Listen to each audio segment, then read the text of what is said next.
예수께서 침묵하시거늘 대제사장이 이르되 내가 너로 살아계신 하나님께 맹세하게 하노니 내가 하나님의 아들 그리스도인지 우리에게 말하라. 예수께서 이르시되 내가 말하였느니라.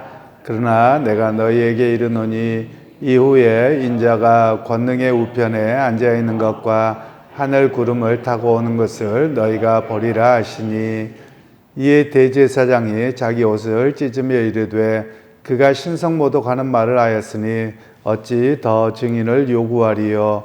보라, 너희가 지금 이 신성모독하는 말을 들었도다. 너희 생각은 어떠하냐? 대답하여 이르되 그는 사형에 해당하니라 하고, 이에 예수의 얼굴에 침뱉으며 주먹으로 치고 어떤 사람은 손바닥으로 때리며 이르되 그리스도야 우리에게 선지자 노릇을 하라. 너를 친 자가 누구냐 하더라.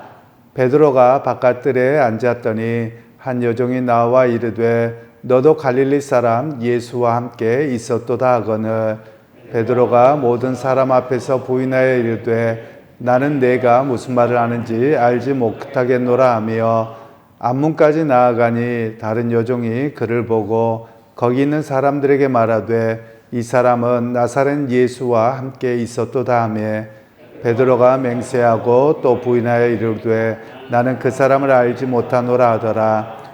조금 후에 곁에 섰던 사람들이 나와 베드로에게 이르되 너도 진실로 그 도당이라. 내 말소리가 너를 표명한다 하거늘, 그가 저주하며 맹세하여 이르되 나는 그 사람을 알지 못하노라 하니 곧 닭이 울더라. 이에 베드로가 예수의 말씀에 닭 울기 전에 내가 3번 나를 부인하리라 하심이 생각나서 밖에 나가서 심히 통곡하니라. 아멘. 오늘 말씀은 자기 확신이 과하게 넘칠 때, 이런 제목으로 함께 말씀을 나누겠습니다.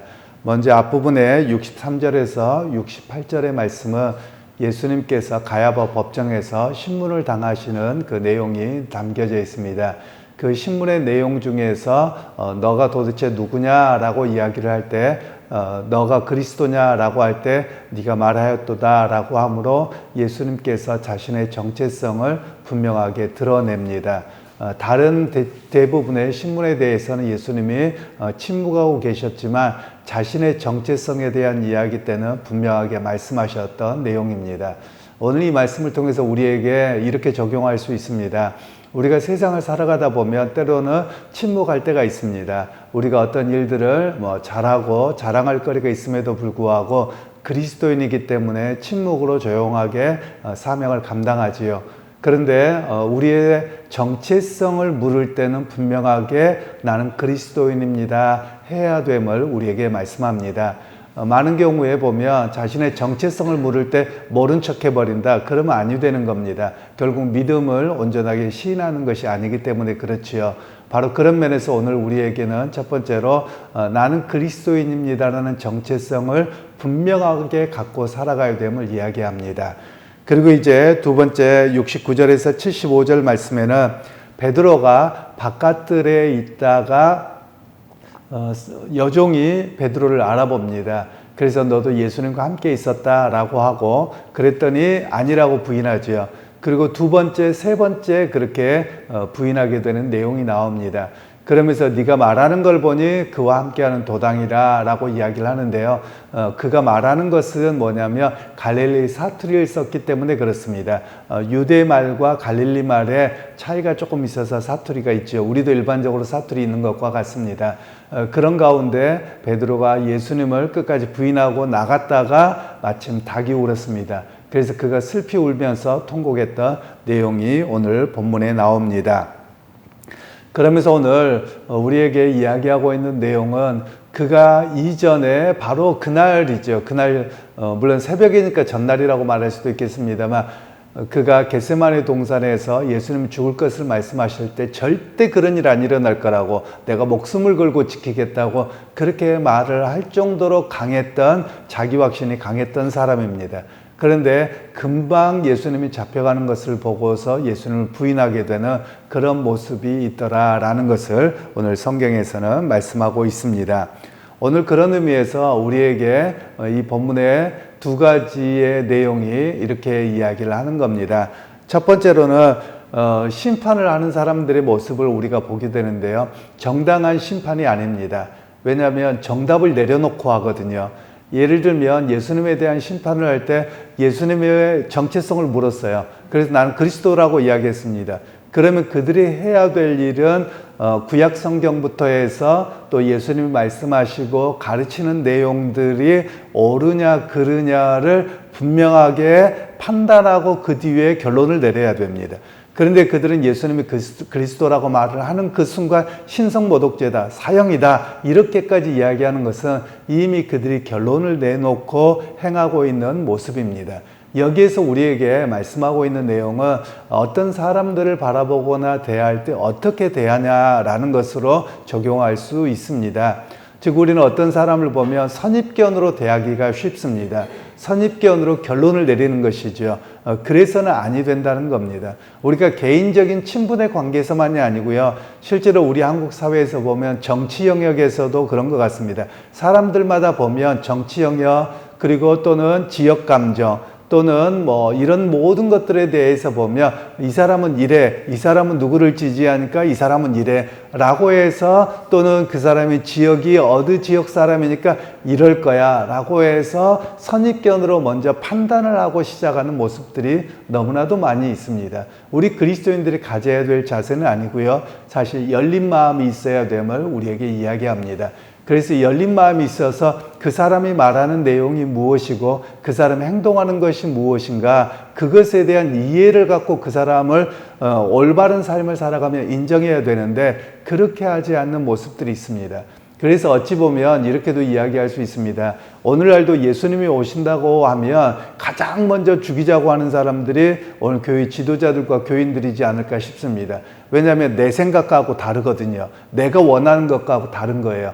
그런 모습 때문에 오히려 그렇게 되지 않을까 하는 그런 우려감들이 있기는 합니다. 그런 면에서 오늘 우리에게 사람을 대할 때나 믿음 가운데 대할 때 열린 마음 그리고 옳고 그름을 잘 판단할 수 있는 능력이 있어야만 합니다.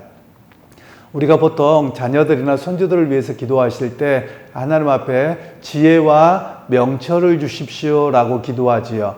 거기서 명철이라는 말은 이해력 또는 분별력입니다. 그런데 오늘날 사람들이 이해하려고 하지 않습니다. 자기 중심적이고 자기 말만 하는 것이죠. 그런 면에서 그리스도인들은 그 사람에 대한 충분한 이해를 갖기 위해서 잘 판단할 수 있는 그런 명철을 달라고 기도해야 되기도 하고 또 사람에 대한 수많은 선입견들을 우리가 보면 말로 실수하는 경우가 너무나도 많이 있습니다. 그래서 실제로 우리가 입술을 조심해야 될 필요성이 있음을 이 본문의 통해서도 알 수 있지요. 베드로도 보십시오. 베드로도 어떻게까지 하냐면 세 번째는 예수님을 저주하면서까지 모른다고 해버립니다.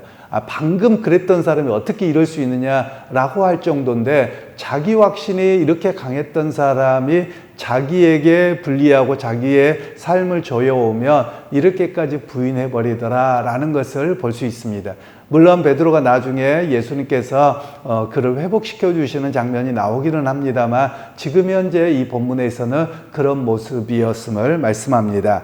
그래서 오늘 우리에게도 말씀 두 번째로 하고 있는 것은 혹시라도 내 확신이 너무 강하면 변질될 수 있음을 이야기를 합니다. 저도 사람들을 만나서 이래저래 보면 사람들이 이랬다 저랬다 하는 사람들이 참 많이 있습니다. 예를 들면 남을 비난은 하는데 정작 자기는 오히려 더 많은 부족함이 있음에도 불구하고 비난하는 것에 엄청 열을 올리는 사람들이 있습니다. 사실 그 사람들은 굉장히 큰 문제가 있습니다. 우리 그리스도인들이 해야 될 일들은 정치 지도자가 됐든 누가 됐든 간에 너무 심한 비난을 하는 것은 옳은 일이 아닙니다. 그런데 우리는 나와 다르다고 해서 온갖 비난을 합니다. 그리고 우리 한국 사회에서 특별히 정말 버려야 될 것 중에 하나가 뭐냐면요. 오늘 이 제사장들과 수많은 사람들처럼 정죄를 먼저 해버리는 겁니다. 성경에서 말씀하고 있고 또 우리 헌법에서도 이야기하고 있는 것은 그 사람이 어떻게 행동하고 하느냐에 따라서 그 사람을 바라보아 줘야 되는데 우리는 누가 그러더라, 여론이 그렇다더라 라고 하면 그 사람을 그냥 찍어버립니다. 그래서 그 사람을 도저히 살아날 수 없도록 그렇게 해버립니다. 제가 종종 이렇게 가까운 사람들하고 우스갯소리로 그런 이야기를 합니다. 만일 오늘날 예수님이 오셨으면 어느 교회도 담임 목사로 청빙 못 받을 것입니다. 왜냐하면 우리 한국교회가 문제없는 사람, 조용한 사람, 이런 사람만 청빙하려고 하거든요. 그런데 예수님은 가는 데마다 시비를 일으켰습니다. 갈등을 일으켰습니다. 그리고 지도자들을 비난하고 심지어 독사의 새끼라고 이렇게까지 말씀하셨습니다. 그런데 어떤 교회가 예수님을 모시겠습니까? 안 모실 거예요. 그런 정도로 한국 사회가 깨어있지 못하고 교회가 깨어있지 못하다라는 겁니다. 그러니까 오늘날 목회자를 모시거나 또는 교회에 어떤 일들을 할 때 보면 정말 조용한 사람, 아무 문제 없는 사람, 이 사람들은 어떤 사람입니까? 정말 좋은 인격인 분들도 계셔요. 그렇지만 일반적으로 보면 정치를 잘하는 사람입니다. 이것도 좋고 저것도 좋고 다 괜찮다. 이런 사람들에게 오히려 더 많은 점수를 준다. 굉장히 큰 문제가 있는 겁니다. 오히려 그 내용들을 잘 파악해서 그 사람이 오름에 서 있는가, 하나님의 진리 가운데서 흔들리지 아니한가, 이 모습을 봐줘야 되는데 그렇지 않더라라는 겁니다. 교회에 담임 목사님 청빙할 때만 그런 것이 아니라 사람들에 대해서 평가할 때도 그렇습니다. 내가 누구를 좋아하고 누구를 그렇다 그러면 옳고 그름도 보지 않습니다. 심지어 우리가 정치 영역에서 보면 어느 당을 서로 지지할 수 있습니다. 그런데 그 어느 당을 지지하면 그 사람이 어떤 사람인지 묻지 않습니다. 무조건 옳다는 거예요. 사실 그것은 올바른 그리스도인의 자세가 아닙니다. 또 성숙한 시민사회의 모습도 아닙니다. 그런 면에서 오늘 성경 본문에 있어서는 우리에게 자기 확신이 너무 넘쳐서도 안 되고요. 그리고 어떤 선입견을 가지고서 그냥 결정을 해버리는 것도 올바른 일이 아님을 우리에게 말씀하고 있는 것이죠. 그러기에 우리 그리스도인들은 좀 열린 마음이 있어야 되고요. 또 옳고 그름을 분별할 수 있는 그런 분별력이 있어야 함을 오늘 본문에서는 우리에게 말씀하고 있는 겁니다. 그러기에 여러분 오늘 우리가 기도하실 때 우리나라와 한국 교회를 위해서 기도를 정말 많이 하실 수 있기를 원합니다. 한국 교회와 사회가 편가르기, 그리고 지역 감정, 정치적인 색깔, 이런 모든 것들로 자기의 생각으로 그냥 정죄하고 갈라지고 이런 모습들이 너무 많이 있습니다. 그러나 우리 교회와 그리스도인들이 해야 될 일은 다름은 인정하는 겁니다. 틀린 게 아닙니다. 그래서 우리의 언어 생활이 좀 바뀌어야만 합니다. 우리는 조금만 다르면 틀렸다고 이야기합니다. 틀린 게 아니고요. 다른 겁니다. 그럼 그 다름을 인정해 줘야 되는데 우리가 그런 거 잘 못하더라라는 것이죠. 그러기에 먼저 우리 각자에게도 기도하실 때 하나님, 내가 다름을 인정하고 다른 자의 삶도 인정할 필요가 있습니다. 다른 사람의 사고방식도 인정할 필요가 있습니다. 다른 사람의 학문적 입장도 인정할 필요가 있습니다. 그런데 우리는 인정하지 않고 틀렸다고 말하고 깔아뭉개고 내 것만 옳다고 말하면 결국 그 사회에는 갈등만 더 많아지게 되어지는 것이지요.